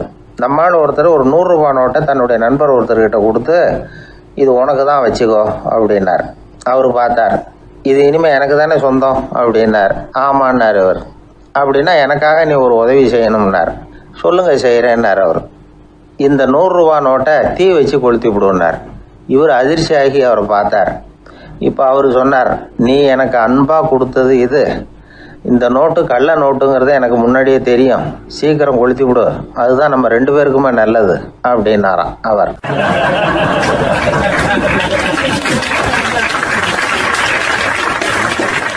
ஒருத்தரை பார்த்து உன்னுடைய நண்பர்கள் யார் அப்படின்னு ஒரு கேள்வி கேட்டு பாருங்க. கொஞ்சம் யோசிச்சு பதில் சொல்லுவாங்க. அவங்ககிட்டயே உன்னுடைய எதிரிகள் யார் அப்படின்னு கேளுங்க, கடகடன்னு ஒப்பிச்சிருவாங்க. நம்ம மனசு இருக்க அது எப்படின்னா, நம்ம நண்பர்களை விட எதிரிகளை அது நல்லா ஞாபகத்தில் வச்சுக்கும். இது ஒரு ஆச்சரியமான உண்மை. உங்களால் நண்பர்களை மறந்துட முடியும், ஆனால் எதிரிகளை மறந்துட முடியாது. இது ஒரு வேடிக்கையான நிலைமை தான். அழகான தருணங்களை நாம் ஏன் மறந்துடுறோம்? இது இயற்கை. ஏன்னா நம்ம மனசு மலர்களை கவனிக்கிறது இல்லை, அதில் இருக்கிற முள்ளை தான் கவனிக்குது. தன்னை காயப்படுத்துகிற எதையும் அது உடனே கண்டுகொள்ளுது. ஒரு தெளிந்த சிந்தனையுடைய மனசு மிக அழகாக உள்ள எல்லாத்தையும் கவனிக்கும். அது நன்றியுடன் உணரக்கூடிய எல்லாத்தையும் பார்த்து குறிச்சிக்கும். இப்படிப்பட்டவங்க வாழ்க்கை இயல்பாகவே நல்லா அமையும். அது ரொம்ப அபூர்வம். மனசில் உள்ள ஒரு சிறிய அமைப்பை மாற்றுவதை பொறுத்து தான் இந்த விஷயம் அப்படிங்கிறார் ஓஷோ. ஒரு யூத கோவில் இருந்து தான், அது யூதர்களின் மடமாகவும் இருந்தது. அங்கே ஒரு தலைமை குரு, அவர் ரொம்ப கண்டிப்பானவர். அந்த கோவிலை ஒட்டி ஒரு தோட்டம். ஒரு நாள் காலையில் அந்த தோட்டத்தில் 2 இளம் யூதர்கள் நடந்து போய்கிட்டு இருக்கிறாங்க.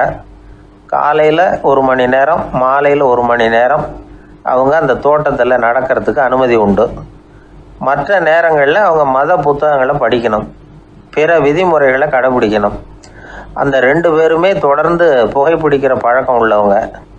ஆனால் கோவில் மடத்தில் இருக்கிறப்போ அவங்க புகைப்பிடிக்க முடியாது, அது கடுமையான குற்றம். சரி, நாம் தோட்டத்தில் இருக்கிறப்போவாவது புகைப்பிடிக்கலாமா அப்படின்னு ஒரு ஆசை அவங்க 2 பேருக்குமே. இருந்தாலும் பயம். இப்படி கேட்டால் மத குரு என்ன சொல்லுவாரோ அல்லது என்ன செய்வாரோங்கிற பயம். இப்படியே கொஞ்ச நாள் ஆச்சு. ஒரு நாள் இந்த 2 பேரில் ஒருத்தன் ரொம்ப கலங்கி போய் அந்த கோவிலிருந்து வெளியில் வந்துக்கிட்டு இருந்தான். வந்தவன் நேராக தோட்டத்து பக்கம் போனான். அங்கே இன்னொருத்தன் ஆனந்தமாக புகை பிடிச்சிக்கிட்டு இருக்கிறான். அதை பார்த்து தான் இவனுக்கு அதிர்ச்சி. அட கடவுளே, என்ன இது, நீ கேட்காமலே ஆரம்பிச்சிட்டியா அப்படின்னா. இல்லை நான் கேட்டுவிட்டு தான் ஆரம்பிச்சிருக்கேன்னா அவன். அப்படியா, என்ன மனுஷன் இவர், நானும் தான் கேட்டேன், என்னை கண்ணாபுண்ணான்னு திட்டி விட்டார். இது என்ன கோவிலா இல்லை நரகமா? உனக்கு புகை பிடிக்கணும்னு ஆசையாக இருந்தால் நரகத்துக்கு போகணும்னு சொல்லிவிட்டார். அது சரி, உன்னை மட்டும் எப்படி அனுமதிச்சார் அப்படின்னு கேட்டான் இவன். அவன் சிரிச்சுக்கிட்டே, நீ எப்படி கேட்ட சொல்லு அப்படின்னா. நாம் இந்த தோட்டத்துக்கு வர அனுமதிக்கப்பட்டிருக்கிறதே ஜபத்துக்காகத்தானே, அதனால் நான் ஜபம் சொல்லும் பொழுது புகை பிடிக்கலாமா அப்படின்னு கேட்டேன். அதுக்கு தான் அவர் சத்தம் போட்டு என்னை அடிக்கவே வந்துட்டார் அப்படின்னா இவன். நீ ஒரு மாதிரியாக கேட்டிருக்க, நான் வேறு மாதிரியாக கேட்டிருக்கிறேன். ஜெபம் சொல்லும்போது புகை பிடிக்கலாமான்னு நீ கேட்டிருக்க. ஐயா, புகை பிடிக்கும் பொழுது ஜபிக்கலாமா அப்படின்னு நான் கேட்டேன். அதில் தப்பு ஒன்றும் இல்லை அப்படின்னு பதில் சொல்லிட்டார் அப்படின்னா. ஒரு சிறிய மாற்றம்தான் அது மிகப்பெரிய மாறுதலை ஏற்படுத்தி விட்டது. மனசு நல்ல விதமாக சிந்திக்க ஆரம்பிச்சுட்டுதுன்னா மகிழ்ச்சிக்கு பஞ்சம் இல்லை. ஒரு கஞ்சன் ஆற்றுல விழுந்துட்டான். வெள்ளத்தில் தத்தளிச்சுக்கிட்டு இருக்கிறான். கரையில் நின்ன ஒருத்தர் உன் கையை கொண்டா இப்படி பிடிச்சி இழுத்து கரையில் சேர்த்து விட்றேன்னார். எதையும் கொடுத்து பழக்கம் இல்லாத அவன் கையையும் கொடுக்க மாட்டேன்னுட்டான். இவர் பார்த்தார், உன் கையை கொடுன்னு சொல்கிறதுக்கு பதிலாக நான் என் கையை கொடுக்குறேன் பிடிச்சிக்கோ அப்படின்னார். அவன் கப்புன்னு பிடிச்சிக்கிட்டான், இழுத்து கரையில் போட்டார்.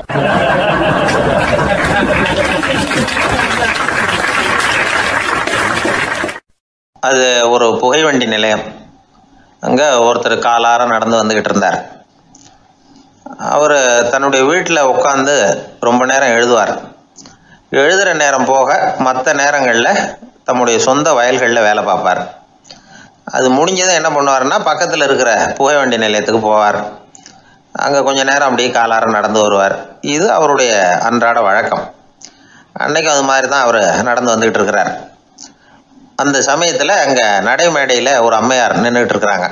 இவரை கண்டதும் கையை தட்டி கூப்பிட்டாங்க, இங்கே கொஞ்சம் வர முடியுமா அப்படின்னாங்க. இவர் போனார். என்னங்கன்னு விசாரித்தார். அந்த அம்மையார் விவரம் சொன்னார். ஐயா, நானும் என்னுடைய வீட்டுக்காரரும் இங்கே வந்தோம். அதுவும் நிற்கிதே, அந்த ரயிலில் ஏறி ஊருக்கு போகணும். என்னுடைய வீட்டுக்காரர் அதுவும் அந்த உணவு விடுதிக்கு போயிருக்கார், இன்னும் வரல. அவர் வர்றதுக்குள்ளே ரயில் புறப்பட்டுரும் போல இருக்கு. நீங்கள் ஓடி போய் அவரை அழைச்சிக்கிட்டு வர முடியுமா அப்படின்னு கேட்டாங்க. சரின்னார் இவர். உடனே அந்த அம்மா தன்னுடைய கணவர் எப்படி இருப்பார் அப்படிங்கிற அடையாளங்களை கொஞ்சம் சொல்லி அனுப்புனாங்க. போய் தேடிக்கிட்டு இருக்க வேண்டாமேங்கிறதுக்காக. பார்க்குறதுக்கு எப்படி இருப்பார், இந்த மாதிரி ஆடை அணிஞ்சிருப்பார் அப்படின்னு விவரமாக சொன்னாங்க. அதை அவர் கவனமாக கேட்டுக்கிட்டார். நீங்கள் போய் அழைச்சிட்டு வாங்க, வந்த உடனே உங்களுக்கு உண்டான கூலியையும் கையோடு கொடுத்து விட்றேன் அப்படின்னாங்க அந்த அம்மா. இவர் போனார். அந்த அம்மா சொன்ன அடையாளங்களை வச்சு அவர் வீட்டுக்காரரை கையோட கூட்டிகிட்டு வந்துட்டார். கொண்டுட்டு வந்து அந்த அம்மா கிட்ட ஒப்படைச்சார். உடனே அவரும் ஏற்கனவே சொன்ன பிரகாரம் அவருக்கான கூலி பணத்தையும் கொடுத்தாங்க. அவரும் எதுவும் மறுப்பு சொல்லாமல் அதை வாங்கிக்கிட்டார். வாங்கிக்கிட்டு திரும்பினார். அந்த சமயத்தில் எதிரில் வந்த ஒருத்தர் அவர் அடையாளம் கண்டுபிடிச்சிக்கிட்டார். அவங்க ரெண்டு பேரும் பேசிக்கிறது இவங்க காதில் விழுந்தது. அப்போ தான் இவங்களுக்கு அது புரிஞ்சுது. இவங்ககிட்ட கூலி வாங்கினவர் யாருன்னா அவர் தான் பேரறிஞர் லியோ டால்ஸ்டாய் அப்படிங்கிறது புரிஞ்சுது. அவங்க ரெண்டு பேரும் பேசிக்கிறத வச்சு ரஷ்ய நாட்டின் மிகப்பெரிய ஞானி லியோ டால்ஸ்டாய், சோவியத் நாட்டின் ஈடு இணையற்ற இலக்கிய மேதை. இது தெரிஞ்ச உடனே அந்த அம்மா அவர்கிட்ட ஓடினாங்க. ஐயா, உங்களுக்காக நான் கூலி கொடுத்தேன், நான் பெரிய தவறு பண்ணிவிட்டேன் அப்படின்னு சொல்லி வருத்தப்பட்டாங்க. பரவாயில்ல, ஆனால் நீங்கள் எனக்கு கொடுத்த கூலி பணத்தை நான் திருப்பி கொடுக்க மாட்டேன். ஏன் தெரியுமா, அது நான் உழைச்சி பெற்ற தொகை அப்படின்னார். யாருக்குமே அதிக மகிழ்ச்சியை தரக்கூடிய பணம் எதுன்னு கேட்டால் அது அவங்க உழைப்புக்கு ஊதியமாக கிடைக்கிற பணம் தான். நம்ம ஆட்கள் சில பேருக்கு உழைக்காமல் கிடைக்கிற தீய வழியில் வருகிற பணம் கூட மகிழ்ச்சியை கொடுக்கும்.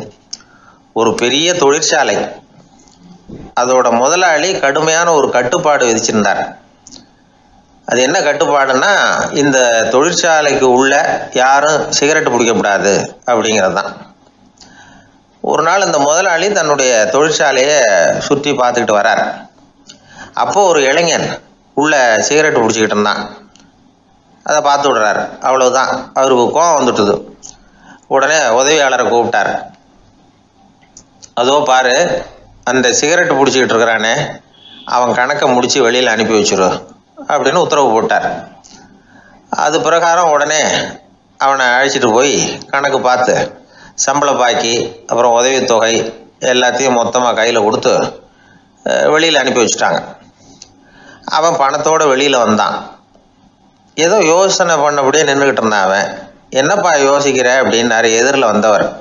இவன் சொன்னான், ஒன்றும் இல்லை, என்னோட நண்பன் ஒருத்தனை பார்க்கறதுக்காக உள்ளே போனேன். பேர் என்னன்னு கேட்டுவிட்டு ஒரு 50,000 ரூபா பணத்தையும் கொடுத்து வெளியில் அனுப்பி வச்சுட்டாங்க. அதுதான் ஏன்னு புரியல, யோசனை பண்ணிகிட்டு இருக்கிறேன் அப்படின்னு நானா இவன். அதனால் நாம் உழைச்சி சம்பாதிக்கிற பணம் தான் உயர்வு, சும்மா வர்ற பணம்லாம் மகிழ்ச்சியை தராது அப்படிங்கிறத புரிஞ்சுக்கணும். அப்பேற்பட்ட ஞானி ரஷ்ய மேதை அவர் பாருங்க, அந்த பணத்தை வாங்கின பணத்தை திருப்பி கொடுக்க மாட்டேன்னு விட்டார். ஏன்னா அது உழைத்து பெற்ற தொகை, அதை நான் கொடுக்க மாட்டேன்னார். அதனால் நமக்கு செல்வம் சேர்க்கறது பெருசு இல்லை, அந்த சேருகிற செல்வம் நமக்கு மகிழ்ச்சியை கொடுக்கணும். அதுக்கு என்ன வழின்னா, நாம் உழைத்து சம்பாதிக்கணும் அப்படிங்கிறத அதிலிருந்து புரிஞ்சிக்க வேண்டியது ரொம்ப அவசியம். அதனால உழைப்போம், உயர்வோம். இதுதான் வெற்றியின் ரகசியம்.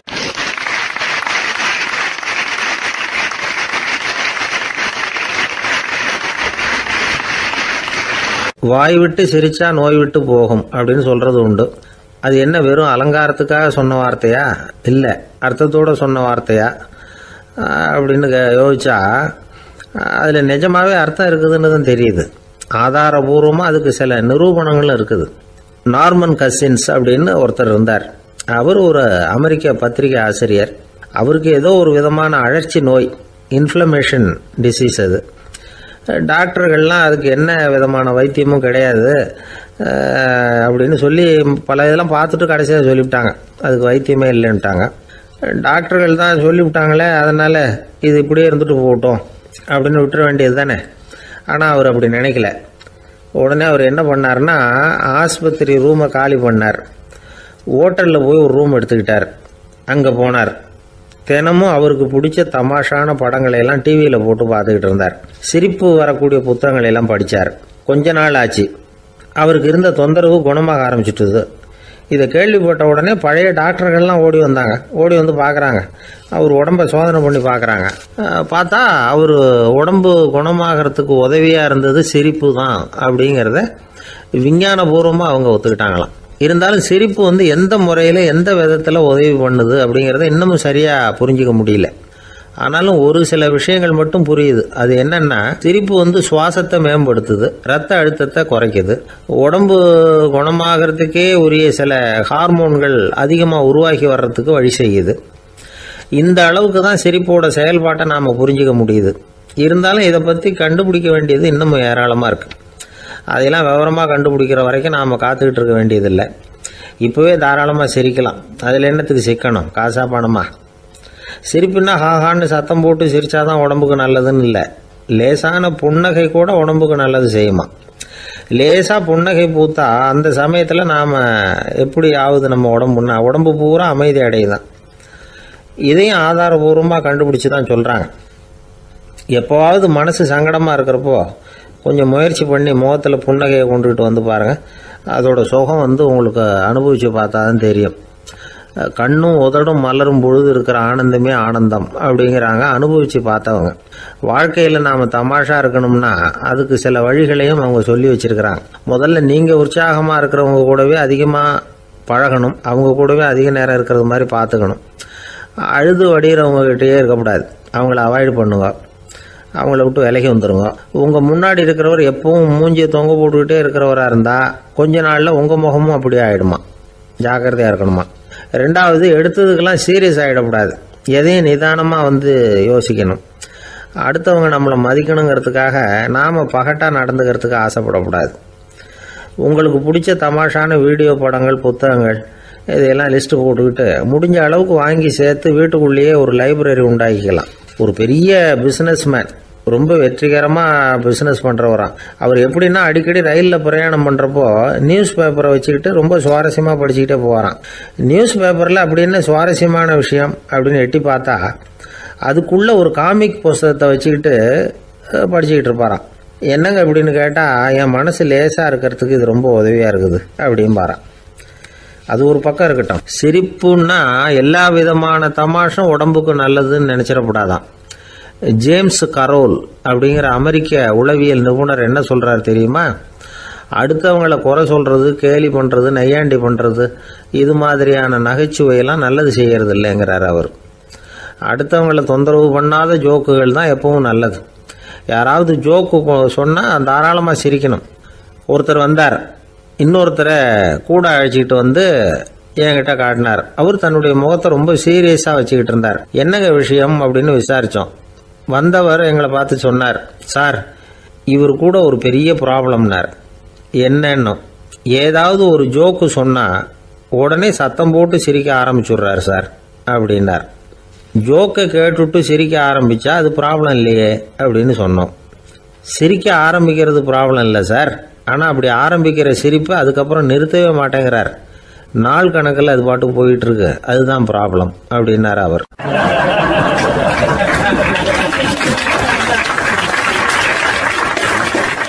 ஒரு நண்பர் ஆனந்தமாக சிகரெட் பிடிச்சிக்கிட்டு இருந்தார். இந்த பழக்கத்தை விட்டுவிடுங்களேன் அப்படின்னு சொல்லி பார்த்தோம். விட்டுடலாம்னு தான் பார்க்குறேன், ஆனால் முடியலையேன்னார். மனசு வச்சா எல்லாம் முடியும் அப்படின்னோம். அவர் கொஞ்ச நேரம் யோசனை பண்ணார். அப்புறம் சொன்னார், சரி சார், இதுதான் நான் பிடிக்கிற கடைசி சிகரெட் அப்படின்னு சொல்லி ரொம்ப அழுத்தமாக புகையை உள்ளுக்கு இழுத்தார். அதுக்கப்புறம் அந்த துண்டு சிகரெட்டை வீசி எறிஞ்சுட்டார். ஒருத்தர் இது மாதிரி தீர்மானம் பண்ணி தன்னுடைய கடைசி சிகரெட்டை தூக்கி எறிஞ்சுட்டாருன்னா அது ஒரு பெரிய விஷயம்தான். அதுக்கு பிறகு அவர் உடம்புல படிப்படியாக என்னென்ன மாற்றங்கள் நடக்கும் அப்படிங்கிறத பற்றி ஒரு விவர பட்டியலே வெளியிட்டிருக்கிறாங்க. அது என்ன விவரம் தெரியுமா? ஒருத்தர் புகைப்பிடிக்கிற பழக்கத்தை நிறுத்துறாருன்னு வச்சுங்க. அப்படி அவர் நிறுத்தின 20 நிமிடங்களுக்குள்ள உயர் ரத்த அழுத்தம், உடல் வெப்பம், நாடி துடிப்பு இதெல்லாம் சரியான நிலைமைக்கு வந்துடுதான். 8 மணி நேரத்துக்குள்ள இந்த ஸ்மோக்கர்ஸ் பிரீத் அப்படிங்கிற தன்மை மறைஞ்சிருதான். ரத்தத்தில் உள்ள கார்பன் மோனாக்சைடு அளவு குறையுதான், ஆக்சிஜன் அளவு கூடுதான், சரியான அளவுக்கு வந்துடுதான். ஒருத்தர் கடைசி சிகரெட்டை தூக்கி எறிஞ்சுட்டாருன்னா 24 மணி நேரத்துக்குள்ள மாரடைப்பு ஏற்படுறதுக்கான வாய்ப்பு குறைஞ்சுடுதான். 48 மணி நேரத்துக்குள்ள உணர்வு நரம்புகளின் முனைப்பகுதிகள் மறுபடியும் ஒன்று சேர்ந்துருதான். அதனால நாக்கு சுவை உணர்வு, மூக்கின் முகரும் சக்தி இதெல்லாம் மேம்படுதான், நல்ல நிலைமைக்கு வந்துடுதான். சிகரெட்டை நிறுத்தின 3 நாளுக்குள்ள மூச்சு விடுறது சுலபமாயிடுதான். இப்படி அவங்க பட்டியல் நிறைய சொல்றாங்க. 2 அல்லது 3 மாசத்துக்குள்ள என்ன ஆகும் தெரியுமா? ரத்த ஓட்டம் மேம்படுது, நடக்கிறது சுலபமாயிடுது. நுரையீரல் கொள்ளளவு 30% அதிகரிக்குது. 1லிருந்து 9 மாசத்துக்குள்ள சுவாச குறைபாடுகள் நீங்குது. நுரையீரலில் இருக்கக்கூடிய இந்த அசுத்தம் வடிகட்டும் திசுக்கள் சரியா வேலை செய்ய ஆரம்பிச்சிருது. 1 வருஷத்துக்குள்ள இந்த இதய அழுத்த நோய்க்கான வாய்ப்பு பாதியாக குறைஞ்சிருது. இந்த சிகரெட்டை நிறுத்தின 5 வருஷத்துக்குள்ள ஒரு நாளைக்கு 1 பாக்கெட் சிகரெட் பிடிக்கிறவர்களில் நுரையீரல் புற்றுநோயினால் சாகிறவர்கள் எண்ணிக்கை பாதியாக குறைஞ்சிருது. புற்றுநோய் செல்கள் சீரமைக்கப்படுது. ஆக ஒருத்தர் புகைக்கிறத விட்டுணும்னு தீர்மானம் பண்ணி தன் கையில் இருக்கிற சிகரெட்டை இதுதான் கடைசின்னு சொல்லி தூக்கி எறிஞ்சுட்டா அதுக்கப்புறம் படிப்படியாக இவ்வளவு நன்மைகளும் மாற்றங்களும் ஏற்படுறதாக இந்த அமெரிக்கன் கேன்சர் சொசைட்டி தெரிவிச்சிருக்குது. அதனால புகைப்பழக்கம் உள்ளவங்க இதெல்லாம் கொஞ்சம் யோசிச்சு பார்த்து அந்த பழக்கத்தை விட்டு விடுறது ரொம்ப நல்லது. ஆனால் அதையெல்லாம் நாம சொன்னா யாரு கேட்குறாங்க? என்னுடைய நண்பர் ஒருத்தர் புகைப்பழக்கம் உள்ளவர். அவர் என்கிட்ட சொன்னார், சார், சிகரெட் பிடிக்கிற பழக்கத்தை விட்டு விடுறது என்னை பொறுத்த வரைக்கும் ஒன்றும் பெரிய கஷ்டமான செயல் இல்லை, அது ரொம்ப சுலபம் அப்படின்னார். எப்படி சொல்றீங்கன்னு கேட்டேன். நான் ஏற்கனவே 20 தடவை அந்த பழக்கத்தை விட்டுருக்கேன் சார் அப்படின்னார் ரொம்ப பெருமையா.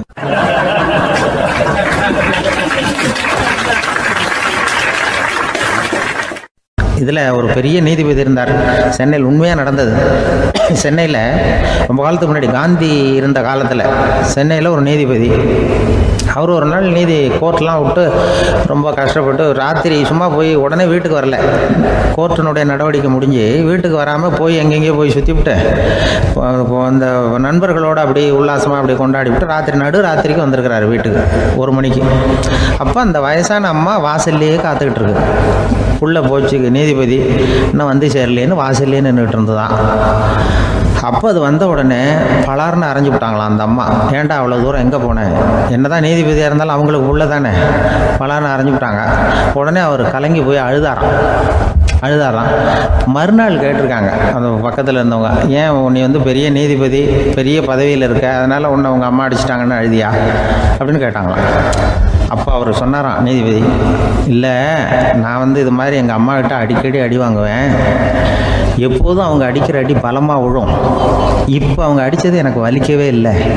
அந்த அளவுக்கு அவங்களுக்கு வயசாகிட்டுதே, பலம் குறைஞ்சிட்டுதேன்னு நினச்சி அழுதேன் அப்படின்னுக்காரான். அதுதான் புள்ள அம்மா பேரில் உள்ள பாசங்கிறது. இதே போல் நான் சொன்னது மாதிரி முன்னாடி இவர் ஒரு இறைநேச செல்வர் ஒருத்தர் இருந்தார். ஒரு அம்மா எனக்கு அப்பா தண்ணி கொடுப்பா அப்படின்ட்டு படுக்கையில் இருந்த அம்மா. இவர் ஏதோ படிச்சுக்கிட்டு இருந்தவர், ஒரு சின்ன இளைஞர். உடனே ஓடி போய் ஒரு குவளையில் தண்ணி எடுத்துகிட்டு போய் அம்மாவுக்கு முன்னாடி நிற்கிறார். முன்ன அந்த அம்மா அதுக்குள்ளே தூங்கி போச்சு. இவர் அந்த தண்ணியை வச்சுக்கிட்டு அவர் பாட்டு நிற்கிறார். விடிஞ்சு போச்சு. விடிகிற சமயத்தில் அந்த அம்மா முடிச்சு பார்க்குது, பையன் தண்ணியோட கையில் வச்சுட்டு நிற்கிறார். ஏம்மா, என்னப்பா நீ ராத்திரி பூரா தண்ணியோடு நின்றுட்டு இருக்கிறியா எனக்கா அப்படின்னு. அப்பா அவர் சொன்னாராம், ஆமாம்மா, ராத்திரி தண்ணி தாகமாக இருக்குன்னு கேட்டீங்க, உடனே தண்ணி கொண்டு வந்துட்டேன். ஓடி வந்து பார்க்கும்பொழுது நீங்கள் தூங்கிக்கிட்டு இருந்தீங்க. தூங்கிட்டு இருக்கும்பொழுது உங்களை எழுப்ப வேண்டாம், தூக்கத்தை கெடுக்க வேண்டாம்னு நான் நினச்சேன், அதனால் எழுப்பலை. தூக்கம் முழிக்கிற சமயத்தில் உடனே தாகமாக இருக்கும், தண்ணி குடிக்கணும்னு ஆசைப்படுவீங்க, அதனால் தண்ணியை பக்கத்துலேயே வச்சுட்டு நிற்கிறேன் அப்படின்னு அந்த இளைஞர் சொன்னாராம். அப்படியே கட்டி பிடிச்சிட்டு நீ பிற்காலத்தில் பெரிய அறிஞராக வருவேன்னு சொல்லி அந்த அம்மா வரணும்னு சொல்லி இறைவனை வேண்டாங்களாம். அவர் தான் இஸ்லாமிய மார்க்கத்தில், தீன் மார்க்கத்தில் பெரிய ஆளானது. அதாவது ஷர்புதீன் யாஹ்யான்னு ஒருத்தர், அவர் பெரிய இஸ்லாமிய பேரறிஞராக வந்தார். இப்படி அம்மா பேரில் பாசமாக உள்ளவங்கள்லாம் இருந்தாங்க நிறையா. அப்படி அந்த குடும்பத்தில் வந்து அந்த பாசம் நேசம் எவ்வளவு இருக்கோ அவ்வளவுக்கு அவர்கள் உயர்வார்கள்ங்கிறது தான் நம்முடைய பெரிய இதெல்லாம் பெரியவங்கள்லாம் சொல்லியிருக்கிறது அதுதான். அதனால தான் அந்த கணவனுடைய பங்கு என்ன, மனைவியினுடைய பங்கு என்ன, பிள்ளைகளுடைய பங்கு என்னங்கிறத பற்றி ரொம்ப விவரமாக சொல்கிறதுக்காக தான் அதை பற்றி நாம் சிந்திக்க வேண்டிய நேரம் இதுங்கிறதுனால தான். கணவனுக்கு வந்து இது வந்துடக்கூடாது, அதாவது கோபம் வரக்கூடாது, நிதானம் வேணும் அப்படின்லாம் சொல்லுவாங்க. நிதானம், கணவன் வந்து கோபப்படக்கூடாதுமா. அதுக்கு நாங்கள் மனுஷனுக்கு சினம் தவிர்த்தல்னு பயிற்சியெல்லாம் கொடுக்குறாங்க. இப்போது மனுஷன் கோபப்படாமல் இருக்கணும், போகணும் வரணும்னு அதுக்கு சொல்லுவோம் நாங்கள். சும்மா கதை ரூபமாக சொல்கிறது. அங்கே வேதாத்திரி மகரிஷின்னு இருக்கார், அவர் இதில் வந்து சினம் தவிர்த்தல்னு பயிற்சியை கொடுப்பாங்க. குடும்ப தலைவர்கள் பெரியவங்கள்லாம் வந்து அந்த பயிற்சியை எடுத்துக்கணும். என்ன கூப்பிட்டாங்க ஒரு தரம், சினம் தவிர்த்தல்னு ஒரு பயிற்சி கொடுக்குறோம், அதில் நீ வந்து பேசுன்னாங்க. நான் சொன்னேன், நான் பயிற்சிக்கு வேணா வரேன், என்னை பேச வேண்டாம் சார், நான் வந்து பயிற்சி கற்றுக்கிறேன்னு. இல்லை நீ அதெல்லாம் பயிற்சி நாங்கள் கொடுக்குறோம், நீ உனக்கு என்ன தெரியுமோ சொல்லு, மனுஷன் கோவப்படாமல் இருக்கணும், அதுக்கு ஏதாவது வழி சொல்லிட்டு போ அப்படின்னு கூப்பிட்டாங்க. சரின்ட்டு போனேன். போய் அங்கே போய் நான் சொன்னேன், இது மாதிரி எனக்கு தெரிஞ்சது ஒரு கதை மாதிரி சொன்னேன். மீனம்பாக்கம் ஏர்போர்ட், அங்கே ஜப்பானுக்கு போக வேண்டிய ஒரு பிரயாணி லக்கேஜோடு நிற்கிறார் நிறையா. இதை வாங்கி பிளேனில் ஏற்றக்கூடிய ஒரு தொழிலாளி அவர்கிட்ட ஒரு சண்டை போடுறார், அடிக்க போகிறார், திட்டுறாரு, கண்டாமலான்னு திட்டுறாரு. அவர் இதை ஒருத்தர் பார்த்துக்கிட்டே இருக்கார். அந்த சினம் தவிர்த்தல் பயிற்சி கொடுக்குற பேராசிரியர் ஒருத்தர் பார்த்துக்கிட்டே இருக்கார். இது எப்படி இவன் இந்த ஆள் அவ்வளவு கோபமாக அடிக்க போகிறான், திட்டுறான் அந்த பெரிய மனுஷன், இவர் பதிலுக்கு அவர் திட்டவே இல்லையே. அந்த தொழிலாளி சிரிச்சுக்கிட்டே சரி சார் அப்படின்னுட்டே இருக்கான். இவர் லக்கேஜை வாங்கி பிளேனில் ஏற்றுற தொழிலாளி இப்போ கண்ணாவனா அடிக்க போகிறான், திட்டுறான், முகம் செவந்து போச்சு. இவருக்கு என்ன ஆச்சரியம்னா, இந்த ஆள் இவ்வளவு கோவப்படுறான், அதை வாங்கி அந்த தொழிலாளி கொஞ்சம் கூட முகத்தில் கோபமே படலையே, சிரிச்ச முகத்தோடு இருக்கானே, இவன் வந்து நமக்கு பயிற்சி வகுப்பு எடுக்கலாம் போல இருக்கு அப்படின்னு இவர் நினச்சிட்டார். ரொம்ப நேரம் அவர் கத்திக்கிட்டு இருந்தார். சரி சார்ன்ட்டு அதை வாங்கிட்டு அவர் போயிட்டார். போனதுக்கப்புறம் அவர் இந்த ஆள் அப்புறம் பிளேன் வந்தது, ஏறி அவர் போயிட்டார், ஜப்பானுக்கு போயிட்டார். அதுக்கப்புறம் இந்த சினம் தவிர்த்தல் பேராசிரியர் ஓடி போய் அந்த தொழிலாளியை பிடிச்சி கொண்டு வந்தார். இந்த பாருப்பா, நான் வந்து காலையிலேருந்து பார்த்துக்கிட்டு இருக்கேன், அந்த ஆள் உன்னை அடிக்க வந்தான், திட்ட வந்தான், இவ்வளவு கோவப்படுறான், உனக்கு பதிலுக்கு நீ கோவமே படலையே, உனக்கு கோவமே வராதா, அது எப்படி நீ சினம் தவிர்க்கிறது, எப்படி உனக்கு கோவமே வரலையா அப்படின்னு கேட்டிருக்காரு. அப்போ அந்த தொழிலாளி சொன்னாராம், அப்படி இல்லை சார், மனுஷன்னு பிறந்தால் கோபம் படாமல் இருக்க முடியாது, எல்லாருக்கும் கோபம் வரும், அது அவங்கவுங்க வழியில் டீல் பண்ணுவாங்க, நான் அதை என் வழியில் டீல் பண்ணேன், அவ்வளோதான். அப்போ அவர் திட்டும் பொழுது உனக்கு கோபம் வந்தது தானே? வந்தது சார். அப்போ அது எப்படி டீல் பண்ணேன்னு கேட்டிருக்காரு. அப்போ இவன் சொன்னான், ஒன்றும் இல்லை சார், அந்த பிரயாணி வந்து இப்போ ஜப்பானுக்கு போயிட்டுருக்கார், அவர் லக்கேஜெலாம் அமெரிக்கா போயிட்டுருக்கு,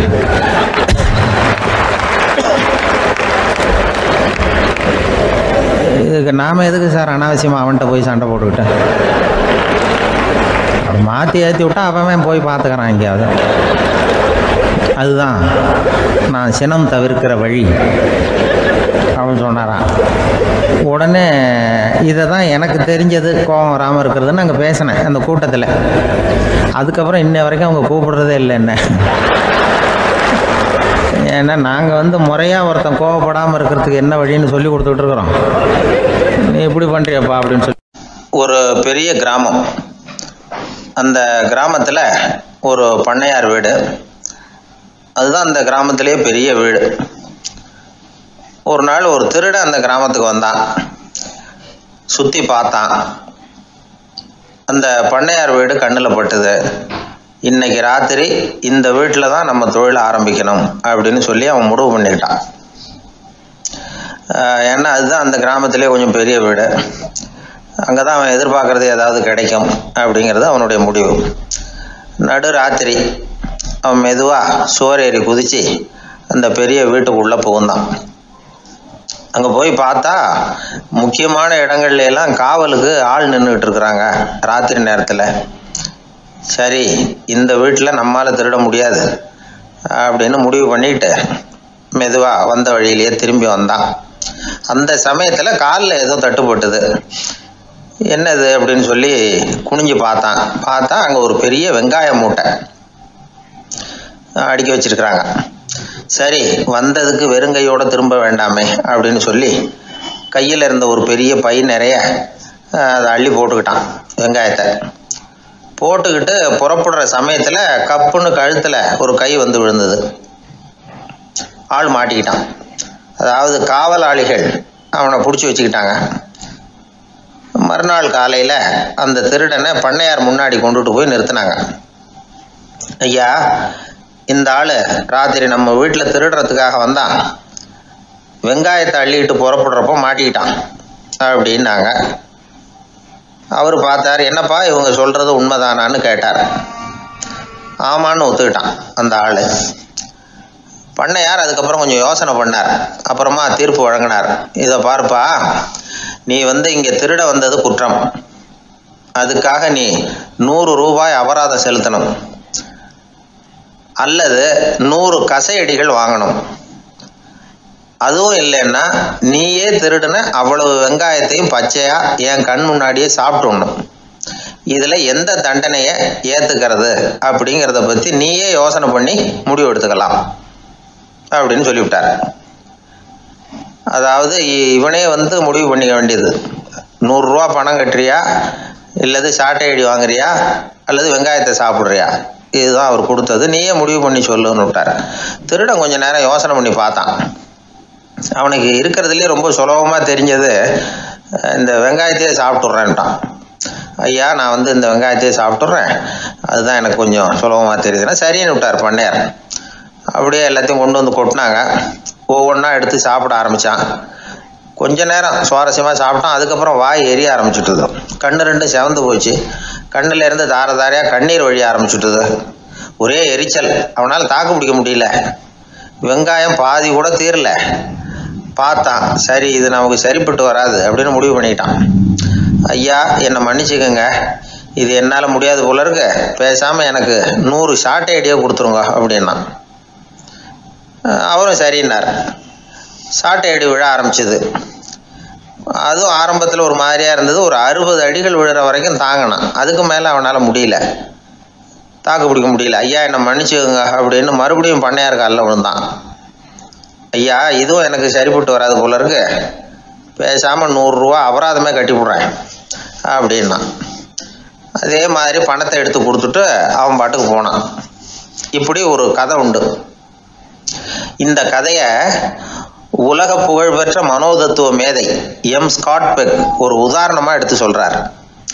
எதுக்காக அவர் எடுத்து சொல்கிறாருன்னா, இந்த முடிவெடுக்கும் திறன் அப்படிங்கிறத விளக்கிறதுக்காக. வாழ்க்கையில் முடிவெடுக்கிற திறன் நம்ம ஒவ்வொருத்தருக்கும் ரொம்ப அவசியம். எந்த சந்தர்ப்பத்தில் எப்படி முடிவெடுக்கிறோம் அப்படிங்கிறத வச்சு தான் நம்ம வாழ்க்கை அமையும்.